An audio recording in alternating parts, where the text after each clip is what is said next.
Hello guys, நான் உங்கள் Raja Baron. Follow my Instagram ID Raja Baron. Subscribe my channel, support my channel, click the bell button. விஷயம் என்னன்னா, எனக்கு என்னுடைய தாயை ரொம்ப பிடிக்கும். ஓகே, என்னுடைய உயிரினும் மேலானவள் என் தாய். என் தாய்க்கு ஒன்றுன்னா என்னுடைய இதயம் துடிக்கும். சம்டைம்ஸ் இப்படி கூட யோசிப்போம். எப்படின்னா, என்னுடைய ஆயுள்ள பாதியை கொடுத்து கூட என்னுடைய தாயை நான் காப்பாற்றணும்னு நினைப்பேன். ஓகே, என் தாய் எப்பவுமே என் கூட இருக்கணும்னு நினைப்பேன், அவளை பாதுகாக்கணும்னு நினைப்பேன். இதுதான் பொதுவா உலகத்துல இருக்கக்கூடிய எல்லா உயிரினங்களுக்கும் பொதுவான விஷயம் தான் இது. எல்லா உயிரினங்களுக்கும் தன் தாயின்னா அந்த தாயின் மீது அன்பு ரொம்ப அதிகமா இருக்கும். அந்த தாய்க்கு இயற்கையில அழிவு இருக்குதான்னா இருக்குது, அது ஏற்றுக்கொள்ள வேண்டிய ஒரு விஷயம். ஆனா அந்த தாய்க்கு இணையான இன்னொரு தாயும் நமக்கு இருக்கிறா. ஆனா அவளுக்கு இயற்கையின் மூலமா அழிவு கிடையாது. அவள் பெற்ற குழந்தைகள் அவளை மறந்துட்டாங்க அப்படின்னா அவள் அழிஞ்சு போயிடுவான்.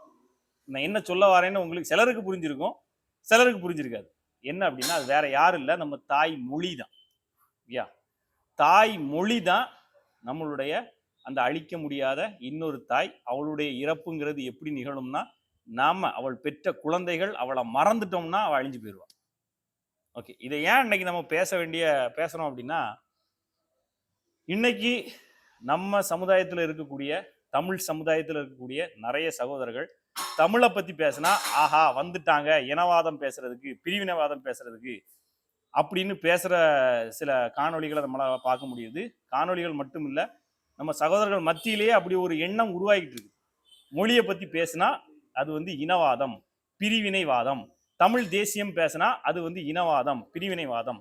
மக்கள் எல்லாரும் ஒண்ணு, நீங்க ஏன் பிரிக்கிறீங்க அப்படி. ஃபர்ஸ்ட் நம்மளை எப்படி நம்ம அடையாளம் கண்டுப்போம், தாய் நாடு அது எல்லாம் இருக்கட்டு. ஆனா நம்ம மொழியை வச்சுதான் நாம யாருங்கிறத அடையாளம் கண்டுப்போம். ஓகேவா, அதுல எந்த மாற்றமும் கிடையாது. நம்ம நிலம் இது எல்லாத்தையுமே பாதுகாக்கிறது மொழி தான். இதை புரிஞ்சுக்கணும். இதுக்கு தான் சில விஷயங்களை உங்களுக்கு நான் சொல்லி தர போறேன். இனவாதம் பேசுறத சொல்லிடுவோமா. என்னுடைய தாய், அவளை நான் பேணி பாதுகாக்கிறேன், அவளுக்கு ஒரு பிரச்சனை நான் நிக்கிறேன், அவளை விட்டு கொடுக்காம இருக்கிறேன். இதனால மற்ற தாய் பெற்ற பிள்ளைகள் என்ன வெறுத்துருன்னு நினைச்சிட்டு என் தாயை நான் ஒதுக்குனா அது சரியான விஷயமா? தெளிவா கேள்வி கேட்டிருக்கேனா? என்னுடைய தாய், என் தாயை நான் பேணி பாதுகாக்கிறேன், அவளுக்கு ஒரு பிரச்சனை நிக்கிறேன், அவள் மேல அன்பு செலுத்துறேன், அவளை போற்றி பாதுகாக்கிறேன், அவள் மேல அளவு கடந்த பாசம் வச்சிருக்கிறேன். இதனால மற்ற தாய் பெற்ற மக்கள் என்ன வெறுத்துருவாங்க, இனவாதம் பார்த்துருவாங்கன்னு சொல்றது சரியான விஷயமா? சரியான விஷயம் இல்ல. என்னுடைய தாயை நான் பாணி பாதுகாக்க வேண்டிய என் கடமை இல்லையா? அடுத்தவன் தப்பா பார்ப்பான், அடுத்தவன் என்னை ஒதுக்கிடுவான், அடுத்தவன் பெரியவனவாதம் பார்ப்பான்னு சொல்லிட்டு என் தாயை நான் ஒதுக்க முடியுமா? ஒதுக்க மாட்டான். அதனாலதான் திருப்பியும் சொன்னேன், தாய்க்கு இணையானவள் தாய் மொழிங்கிறது, தாய்க்கு இணையானவள். ஓகேவா, சரி. லாஸ்டா நான் இப்போ வட சென்னை படத்துல ஒரு டைலாக் பார்த்தேன் மறுபடியும். அது ஒரு 10 தடவைக்கு மேல பார்த்துட்டு அந்த படத்தை. அதுல ஒரு ரொம்ப ரொம்ப முக்கியமான ஒரு டைலாக். அந்த டைலாக் அந்த இயக்குனர் வெற்றிமாறன் தானே, வெற்றிமாறன் ரொம்ப மைன்யூட்டா அதுல பதிவு பண்ணியிருக்கிறாரு. அதை கூர்ந்து கேட்கும் போது அதனுடைய புரிதல்கள் சில புரியுது. என்னன்னா, அதை என்ன சொல்றான் அப்படின்னா, நம்ம சொந்த ஊர் இருக்கு அப்படிங்கிற நினைப்புலதான் நம்ம வெளியூர் போறோம். போயிட்டு திரும்பி பார்த்தா என் ஊரே காணல அப்படின்னா நான் எங்க போவேன், என் ஊரை நான் எங்க போய் தேடுவேன், என் மக்களை எங்க போய் தேடுவேன் அப்படின்னு சொல்லி கேட்கறான். இதுல இந்த விஷயத்தை தான் நம்ம இதோட ஒப்பிட வேண்டியது இருக்கு. தாய் மொழியை எதுக்காக நம்ம பாதுகாக்கணும்? ஏன்டா உங்க மத்தியிலாம் தாய் மொழியை பத்தி பேசினா இவங்க வந்துட்டாங்க மொழி அப்படிங்கிற நம்ம சகோதரர்கள்ட்ட உண்டாகிறத ஏன் மாற்றணும் அப்படின்னு நினைக்கிறோம்னா, தாய் மொழி தான் நம்ம நிலத்தை பாதுகாக்கும். ஏன் அப்படி சொல்றேன்னா, நம்ம மொழி இவ்வளவு மக்கள், நமக்கு அந்த மக்கள் எல்லாம் பேசுறாங்கல்ல மொழி, இதை வச்சுதான் ஒரு கூட்டம். இந்த கூட்டம் தான் தமிழ்நாடு கூட்டம். இந்த கூட்டத்துக்குன்னு ஒரு மரபு இருக்கு, இந்த கூட்டத்துக்குன்னு ஒரு நில அமைப்பு இருக்கு, இந்த கூட்டம் அதனுடைய வளங்களை எப்படி வச்சிருக்குதுன்னு ஒரு அமைப்பு இருக்கு. ஓகேவா, இப்ப நம்ம ஊருன்னு சொன்னதை அவன் எப்படி சொல்றான் தெரியுமா? இப்ப அவன் ஊருன்னா எப்படி, அவன் ஊர்ல இந்த மாதிரி வீடுகள் இருக்கும், இந்த மாதிரி கட்டுமரங்கள் நிற்கும், இந்த மாதிரி ஆட்கள் இருப்பாங்க, இந்த மாதிரி இந்த மாதிரி இந்த மாதிரி இந்த மாதிரி இந்த மாதிரி இருக்கும். திடீர்னு அவன் போயிட்டு வரும்போது எல்லா வீடு மாறி, தெருக்களும் மாறி, எல்லாம் மாறிட்டுனா அவன் ஊரே இல்லை, அது அவன் பார்த்த இடமே இல்லை. இப்போ என் வீட்டை எடுத்துக்கோ, என் வீட்டுக்கு நான் வந்தா எங்க அம்மா இருக்கும், எங்க அப்பா இருக்கும், என் வீட்டில் நான் வளர்க்குற நாய் இருக்கும், அதுல வச்சிருக்க மரம் இருக்கும், அதுல வச்சிருக்க செடி இருக்கும். இதுதான் என் வீடு, என் கற்பனை இதுதான் ஓடும். நான் எங்க போயிட்டு வந்தாலும் இந்த இந்த இந்த மாதிரி நான் வச்சிருந்தோம்ல ஒரு இடம், அங்க வந்து உட்கார்ந்தாதான் அப்பா வீட்டுக்கு வந்துட்டோம்டா அப்படிங்கிற ஒரு ஒரு நிம்மதி உண்டாகும். கரெக்டா? கரெக்ட் தானே? இதை மறுக்க முடியாதுல்ல. அதே மாதிரி தான் நம்ம ஊர் இப்படித்தான் இருக்கும். இங்க வந்து அந்த மாதிரி ஒரு என்விரான்மெண்ட்டுக்குள்ள வந்தாதான் அப்பாடா நம்ம ஊருக்கு வந்துட்டோம்டா அப்படிங்கிற ஒரு சந்தோஷம் நமக்கு உண்டாகும். இப்போ இது எதுவுமே இல்ல. நான் ஒரு வீட்டுக்கு வாரேன்னு வச்சுக்கங்க, எங்க வீடே மொத்தத்துல மாறிடுச்சு. வீட்டுல நான் இருந்த என்விரான்மெண்ட் எதுவுமே இல்லைன்னா எனக்கு அங்க வந்தா என் வீடுன்னு அதை நான் வந்து டக்குன்னு ஏத்துக்க முடியுமா? அப்பாடா என் சொந்த வீட்டுக்கு வந்துட்டேன். இல்ல ஊருக்கு வர்றோம், ஊர் சுத்தமா மாறி போச்சு. நான் பார்த்த எதுவுமே இல்லை அப்படின்னா ஏன் ஊருன்னு நான் எப்படி அடையாளம் காண்றது? சரி ஊர் மட்டும் இல்ல, அங்க உள்ள மக்களே மாறி போயிட்டாங்கன்னா எப்படிதான் அடையாளம் காண்றது? சேம் தமிழ்நாட்டுக்கும் இந்த நிலைமை நடந்துகிட்டு இருக்கானா? நடந்துகிட்டு தான் இருக்கு. இது எதனால நடக்குது அப்படின்னா, சேம் இந்த மக்கள் வந்து தமிழ் மொழியை பேசினா வந்துட்டான் தமிழ்னு தமிழர்களே சொல்றான்ல, அதனாலதான் உண்டாகுது. தமிழ் மொழி மீது பற்று கொண்டால் நமது நிலத்தின் மீது பற்று வரும். ஏன் இடம், ஏன் மொழி, ஏன் இடம், ஏன் வளம் அப்படின்னு நமக்கு வந்து அது மேல பற்று வரும். இப்போ தமிழ் மொழி இப்போ என்ன நடந்துட்டு இருக்குன்னா, அங்கங்கே மலையை வெட்டி கொண்டு போயிட்டு இருக்கிறான், மண்ணை அவ்வளத்தையும் கடத்திக்கிட்டு இருக்கிறான், இருக்கிற எல்லா வளங்களையும் வந்து அந்த எரிவாயு இது பண்றதுக்கு இதை அது பண்றதுக்குன்னு சொல்லிட்டு மொத்தமா கொடுத்துட்டு இருக்கிறான். ஹார்பர் இதுக்குன்னு சொல்லிட்டு அதை கொடுத்துட்டு இருக்கிறான், ஏர்போர்ட்டுக்கு இதை கொடுத்த மொத்தத்துல எல்லாத்தையும் வித்துக்கிட்டு கூறு போட்டு வித்துக்கிட்டு இருக்கிறான் இருக்கிற எல்லா வளங்களையும். நம்மளுடைய நில அமைப்பு இருக்குல்ல, தமிழகத்துக்குன்னு ஒரு நில அமைப்பு இருக்குல்ல, அந்த நில அமைப்பே மொத்தமா மாறிக்கிட்டு இருக்குது.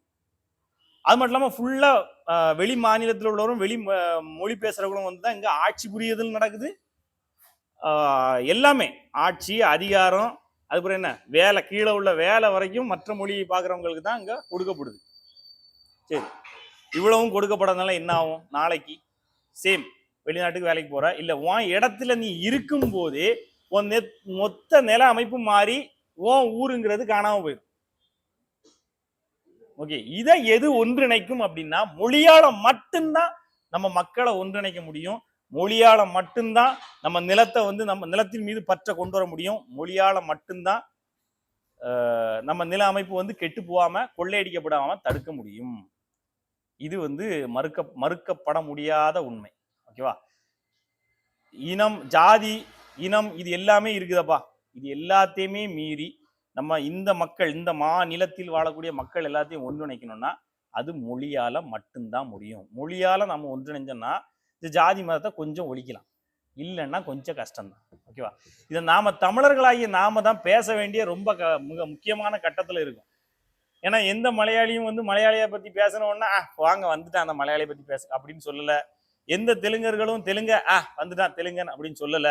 இப்போ லாஸ்டா தெலுங்கு பேசிய ஒரு அவங்க கூட மற்ற மொழிக்காரர்கள் என்ன பண்றாங்கன்னு பாத்தீங்கன்னா, நம்மளுடைய வரலாறை கூட அவங்க வரலாறா திரிச்சுக்கிட்டு இருக்காங்க. ஆனா நாம நம்ம சொந்த வரலாறை மறந்துட்டு இருக்கோம். லாஸ்டா நான் அதை போற பார்த்தேன், ராஜராஜ சோழன் தெலுங்குன்னு சொல்லிட்டு இருக்குது அம்மா.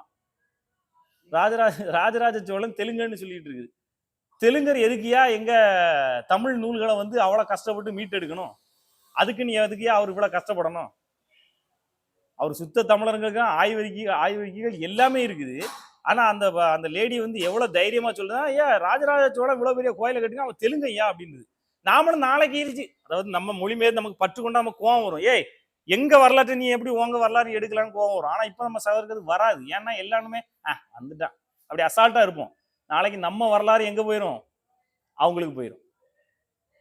ஓகே, அப்புறம் இங்க இருக்கக்கூடிய இந்த வரலாற்று தலங்கள் எல்லாமே இருக்குல்ல, நம்ம இன்னைக்கு எங்க தமிழர்கள் உருவாக்குனது, தமிழர்களுடைய கட்டிடக்கலை, தமிழர்களுடைய அறிவுன்னு கொண்டாடி இருக்கோம்ல, நாளைக்கு எல்லாத்தையுமே அடுத்தவன் சொல்லிக்கிட்டே இருப்பான். நாளடைவில் சொல்லக்கூடக்கூடிய பொய்கள் கூட உண்மையா மாறிடும். ஓகே, அப்போ நம்ம தேடி வந்து பார்க்கும்போது தமிழனுக்குன்னு என்ன அடையாளம் இருக்குன்னு பார்த்தா ஒண்ணுமே இருக்காது. ஒண்ணுமே இருக்காது. தமிழ்நாடுன்னு வந்தா இப்படி செழிப்பா மலை இருக்குமாம்பா, வயல் இருக்குமாம்பா, அழகா கடல் மீன் வளங்கள் எக்கச்சக்கமா இருக்குமாம்பா, அது இருக்குமா, இப்படி சொன்னது எதுவுமே இருக்காது. எல்லாத்தையும் தான் அடுத்தவங்க கொண்டு போயிடுவானே. ஓகே, எல்லாத்தையுமே அடுத்தவங்க கொண்டு போயிடுவான். அப்பங்க என்ன இருக்கும்? சுரண்டப்பட்ட வெறும் வெறும் பாறைகளும் இதுவும் மட்டும்தான் இருக்கு. வெறும் மணல் மேடுகள் தான் மிஞ்சும், தொழிற்சாலைகள் தான் மிஞ்சும், டஸ்ட்டும் இதுவும் மட்டும்தான் மிஞ்சும். இப்ப இன்னைக்கு கேரளாவுக்கு இப்போ லாஸ்டா போயிட்டு வந்தேன். எங்க போனாலும் அந்த அந்த ஒரு நேச்சரை வந்து அவ்வளவு அழகா பாதுகாக்கிறான். அவனுடைய கோயில்களை அவ்வளவு அழகா வச்சிருக்கிறான். ஆனா நம்ம கோயில்களுக்கு போய் பார்த்தோம்னா எப்படி இருக்குது? நம்மளுடைய இயற்கையை நம்ம எப்படி போற வழியில உள்ள எல்லா மலையிலையும் பாதி மலையை காணல. இனி கொஞ்ச நாள் கழிச்சு போகும்போது அந்த மலையே இருக்காதுன்னு நினைக்கிறேன். அந்த நிலைமையில தான் போயிட்டு இருக்குது. இதை எதால சரி பண்ண முடியும்னா மொழியால தான் சரி பண்ண முடியும். மொழின்னு சொன்னோம்ல, தாயின் மீது கொண்ட அன்பு மாதிரி என் தாய் மொழியின் மீது எனக்கு அந்த அன்பு வரணும். அந்த அன்பு வந்தா நான் தமிழ் பேசுறேன், என் சகோதரன் இவனும் தமிழ் பேசுறான், தமிழ் பேசுற எல்லாருமே என் சகோதரனுங்கிற எண்ணம் வரும். ஓகே, நான் தமிழ் மீது பெற்றுக்கொண்டோம்னா ஏன் இடம் எப்படி இருக்கும்னு எனக்கு தெரியும். தமிழ் மொழி மீது பெற்றுக்கொண்டோம், தமிழ்நாடுன்னா இப்படி இருக்குண்டா, இவ்வளவு செழிப்பா இருக்குண்டா, அந்த எண்ணம் வரும். ஏன் இடத்துல இருந்து இன்னொருத்தன் கடத்திட்டு போறான், ஏன் இடத்துல உள்ள வளத்தை ஒருத்தன் அழிக்கிறான்னா, இதை அழிக்கக்கூடாது, நமக்குள்ளது இது, இதை நம்ம பாதுகாக்கணுங்கிற எண்ணம் வரும். இப்போ கேரளால ஏன் அப்படி இருக்குன்னா, அவங்களுக்குள்ள அந்த மொழி உணர்வு ரொம்ப ஆழமா இருக்குது. அவங்களுக்குள்ள அந்த அந்த இனம் இதெல்லாம் தாண்டி அவங்கள மொழி கொஞ்சம் ஒன்றிணைக்கதான் நம்ம வந்து பார்க்க முடியுது. உண்மையிலேயே உளவியல் சார்ந்து இது உண்மை. அவங்கள மொழி ஒன்றிணைக்குதான்னா ஒன்றிணைக்குது. அவங்களுடைய பாரம்பரியத்தையும் அவங்களுடைய வரலாற்று சின்னங்களையும் அவங்க பாதுகாக்கிறது எப்படி இருக்குன்னா ரொம்ப பர்ஃபெக்டா இருக்கு. ஸோ அதே மாதிரி நாம நம்மளுடைய பாரம்பரியத்தையும் நம்மளுடைய நிலத்தையும் பாதுகாக்க வேண்டியது நம்மளுடைய கடமை. இன்னைக்கு நாம முழிச்சுக்காவிட்டால், இன்னைக்கு நாம முழிச்சுக்கலன்னா நாளைக்கு தமிழை மறந்துடுவோம். இன்னைக்கு எடுத்துங்க. ஏன்னா இன்னைக்கு நம்ம சகோதரர்கள் இப்படி சொல்றது வந்து ரொம்ப மன வருத்தமா இருக்குது. நிறைய சகோதரர்கள் தமிழ்னு பேசுறேன் வந்துட்டான். நான் என்ன சொல்றேன், தமிழ்ல நீ சிலப்பதிகாரத்தையும் மணிமேகலையும் குண்டலகேசி வலியாபதி நான் எல்லாத்தையும் நீ 11 கீழ்கணக்கு நூல்கள் மேல்கணக்கு நூல்கள் 10 பாட்டு 8 தொகை இதெல்லாம் நீ திருக்குறள் இதெல்லாம் நீ படிக்கணும்னு அவசியம் இல்லை. தமிழ்னு சொன்னா எங்க அம்மாடா என் தாய்டா அப்படிங்கிற அந்த கொஞ்சம் உணர்வு வந்தா போதும். அதை பத்தி 4 பேர் பேசுறாங்கன்னா ஆமா எங்க தமிழ் அப்படின்னு ஒரு சப்போர்ட் கொடுத்தா போதும். இந்த சப்போர்ட் மட்டும்தான் உங்கள்ட்ட இருந்து நான் எதிர்பார்க்கிறேன். ஓகேவா? இந்த சப்போர்ட் மட்டும், மொழின்னு சொன்னா என் மொழின்னு சொன்னா அந்த சப்போர்ட் வரணும். இன்னைக்கு அது வந்து இல்லாம தமிழ்னு சொன்னதுல என்னடா உங்களுக்கு பெருமை அப்படின்னு கேட்கிற மாதிரி சகோதரர்கள் போயிட்டு இருக்கீங்க. என் தாய்க்கு நான் பிறந்திருக்கேன், இதுதான் என் தாயின்னு சொல்றதுல அது பெருமை இல்லை, அது ஒரு உணர்வு சம்பந்தப்பட்டதுங்கிறத சகோதரர்கள் புரிஞ்சுக்கணும். எந்த மொழி வேணாலும் படிடா கண்ணா, அந்த வடச்சென்னை படத்துல மாதிரி தான் சொல்லுங்க, எந்த நாட்டுக்கு வேணாலும் போ, எந்த மொழி வேணாலும் படி, ஆனா மறுபடியும் திரும்பி வந்தா எனக்குன்னு ஒரு சொந்த ஊர் இருக்கணும். அப்ப நீ எந்த மொழியில வேணும் பேசு, எந்த மொழியில வேணும் கதைத்துக்கொள், ஆனா உன் தாய் மொழி தமிழுங்கிறத நீ மறந்துடக்கூடாது. 1, அதை விட்டு கொடுத்துடக்கூடாது. 2, உன் நிலம் தமிழ்நாடு, இதுதான் என் மண்ணுங்கிறதையும் மறந்துடக்கூடாது. இந்த மண்ணுக்கு எந்த கஷ்டமும் வந்துடக்கூடாது, சேதாரமும் வந்துடக்கூடாது அப்படிங்கிறதுல குறிப்பா இருக்கணுங்கிற சொல்லி உங்க சகோதரர்கள் எல்லாத்தையும் இன்னைக்கு வந்து இத தமிழ்னு சொல்றத வந்து சங்கடமா நினைக்கிற என் தமிழ் சகோதரர்கள் மற்றும் இதை பத்தி புரிதல் இல்லாத என் தமிழ் சகோதரர்கள் எல்லார்ட்டையும் நான் கேட்டுக்கிற ஒரே விஷயம், நம்ம தமிழ் மொழி நம்ம தாய் வந்து தமிழ் மொழி வந்து சரி, நம்மளுடைய தாய் மொழி வந்து தமிழ் தான். அந்த தமிழுக்கு நம் தாய்க்கு எவ்வளவு கடமைப்பட்டிருக்கோமோ அந்த கடமையை செய்யணும்னு உங்க எல்லாரையும் தாழ்மையா கேட்டுக்கிறேன். கொஞ்சம் யோசிங்க கண்ணுங்களா. மற்றவர்கள்லாம் தன் மொழியை கொண்டாடும் போது நாம மட்டும் நம்ம மொழியை விட்டுட்டு இருக்கோம்னு சொல்லதை விட வைக்கப்பட்டுக்கிட்டு இருக்கிறோம். அதுதான் ரொம்ப வந்து நோட் பண்ண வேண்டிய விஷயம். மற்ற மொழிகள்காரங்க அவங்களுக்குள்ளதை பிடிச்சி வச்சிருக்காங்க, அதை அழிக்கிறதுக்கோ அதை திணிக்கிறதுக்கோ யாருமே முயற்சி பண்ணல. இங்க இருந்து கேரளால போய் நம்ம தமிழை திணிக்கிறதுக்கோ அதை வந்து அழிக்கிறதுக்கோ முயற்சி பண்ணல. அங்க இருந்து இங்க கடத்துறதுக்கோ நம்ம முயற்சி பண்ணல. ஆனா இங்க இருந்து மலைகளும் வளங்களும் கடத்ததுக்கு முயற்சி இல்லை, நடந்துகிட்டே இருக்குது மற்ற இடங்களுக்கு. இப்ப கேரளாவுக்கு வந்து நம்ம இடத்துல இருந்து வெட்டி கொண்டு போறக்கூடிய மலைகள் எல்லாம் அங்கதான் போயிட்டு இருக்கு. ஓகே, அவங்க இடத்துல இல்லாத மலையா நம்ம இடத்துல இருந்துருது. தமிழ்நாட்டுல கேரளாவில் இல்லாத மலையா தமிழ்நாட்டுல இருக்குது. ஆனா ஏன் அங்க வெட்டாம இங்க வெட்டுறாங்க?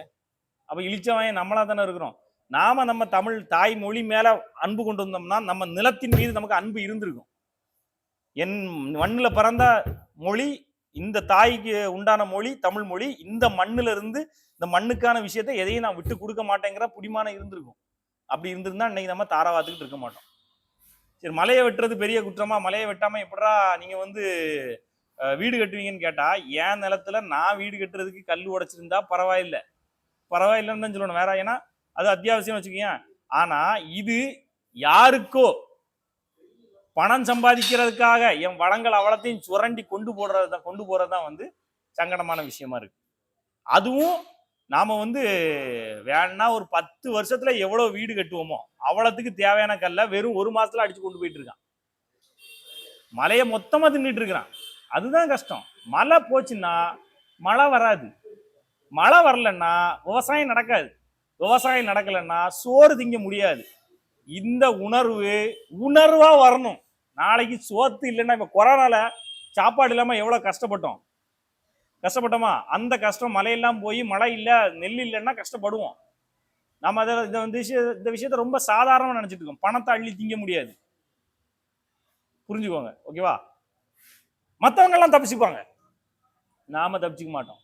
வறுமையில வாடி கஷ்டப்பட்டுருவோம். ஸோ நம்மளுடைய வளத்தை பாதுகாக்க வேண்டியது நம்ம கடமை.